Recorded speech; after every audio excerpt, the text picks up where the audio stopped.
The last thing the men behind the curtain want is a conscious, informed public capable of critical thinking, which is why a continually fraudulent zeitgeist is output via religion, the mass media, and the educational system.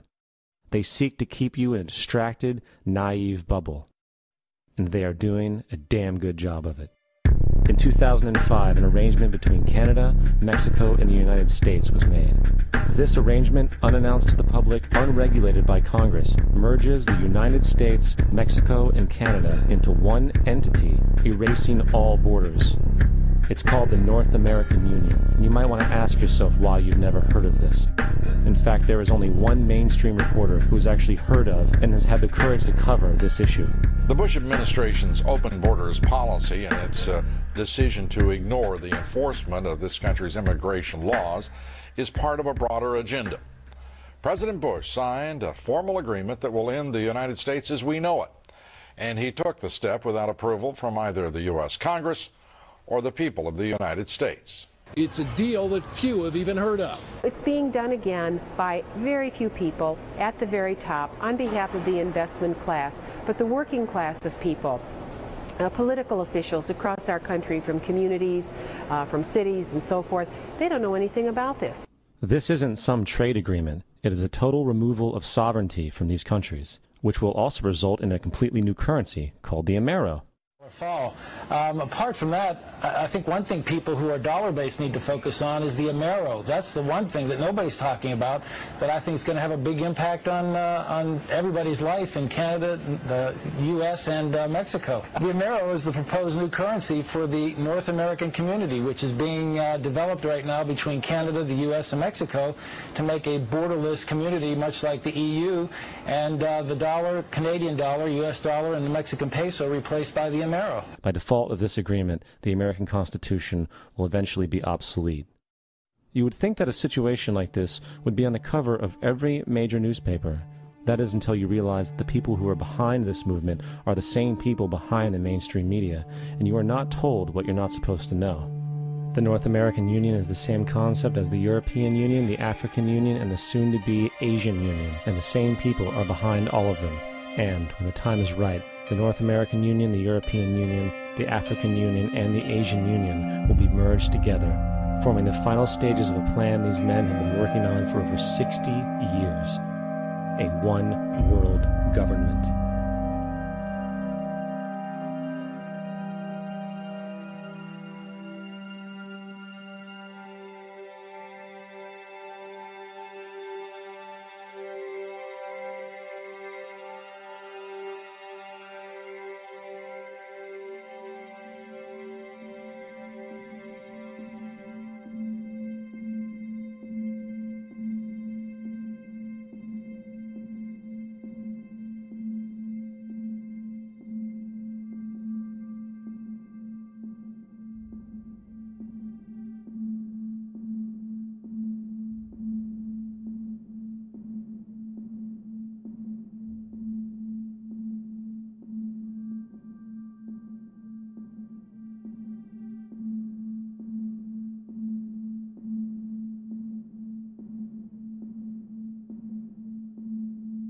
One bank, one army, one center of power. And if we have learned anything from history, it is that power corrupts, and absolute power corrupts absolutely. This is Aaron Russo, a filmmaker and former politician. To his left is Nicholas Rockefeller of the infamous Rockefeller banking and business dynasty. After maintaining a close friendship with Nicholas Rockefeller, Aaron eventually ended the relationship, appalled by what he had learned about the Rockefellers and their ambitions. I got a call one day from an attorney woman I knew, and she said, "Would you like to meet one of the Rockefellers?" I said, "Sure, I'd love to." And we became friends, and he began to divulge a lot of things to me. So he said to me one night, he said that there's going to be an event there. And out of that event, you're going to see we're going to go into Afghanistan, so we can run pipelines from the Caspian Sea. We're going to go into Iraq to take the oil and establish a base in the Middle East. And we're going to go into Venezuela and try and get rid of Chavez. And the first two they've accomplished. Chavez they didn't accomplish. And he said you're going to see guys going into caves looking for never going to find.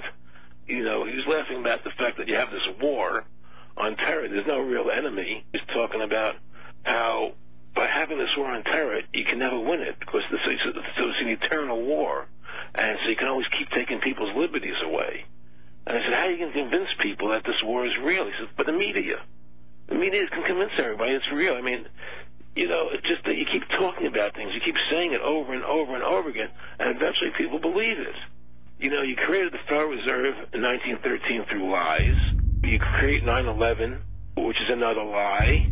Through 9/11, you're fighting a war on terror, and now all of a sudden you go into Iraq, which was another lie, and now they're going to do Iran. You know, and it's all one thing leading to another, leading to another, leading to another. Now, I would say, what are you doing this for? What's the point of this thing? You have all the money in the world you ever want. You have all the power. I said, you know, you're hurting people. It's not a good thing. And he would say, what do you care about the people for? Take care of yourself and you take care of your family. And then I said to him, what are the ultimate goals here? He said, the ultimate goal is to get everybody in this world chipped with the RFID chip and have all money be on those chips and everything on those chips. And if anybody wants to protest what we do or violate what we want, we just turn off their chip. That's right, microchipped. In 2005, Congress, under the pretense of immigration control and the so-called war on terrorism, passed the REAL ID Act, under which it is projected by May 2008, you will be required to carry around a federal identification card, which includes on it a scannable barcode with your personal information. However, this barcode is only an intermediary step before the card is equipped with a VeriChip RFID tracking module, which will use radio frequencies to track your every move on the planet.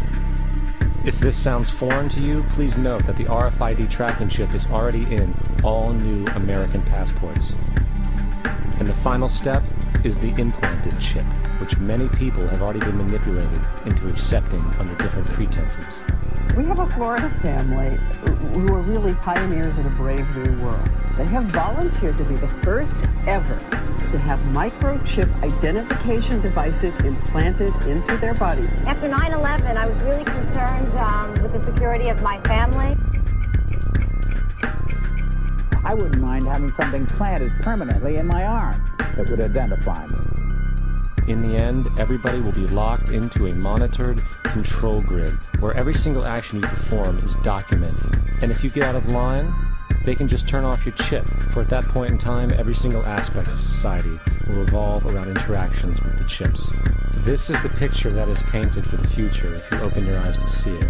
A centralized one-world economy where everyone's moves and everyone's transactions are tracked and monitored, all rights removed. The most incredible aspect of all.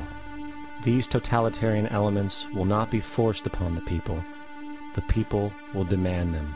For the social manipulation of society through the generation of fear and division has completely detached humans from their sense of power and reality. A process which has been going on for centuries, if not millennia. Religion, patriotism, race, wealth, class, and every other form of arbitrary, separatist identification and thus conceit has served to create a controlled population, utterly malleable in the hands of the few. Divide and conquer is the motto, and as long as people continue to see themselves as separate from everything else, they lend themselves to being completely enslaved.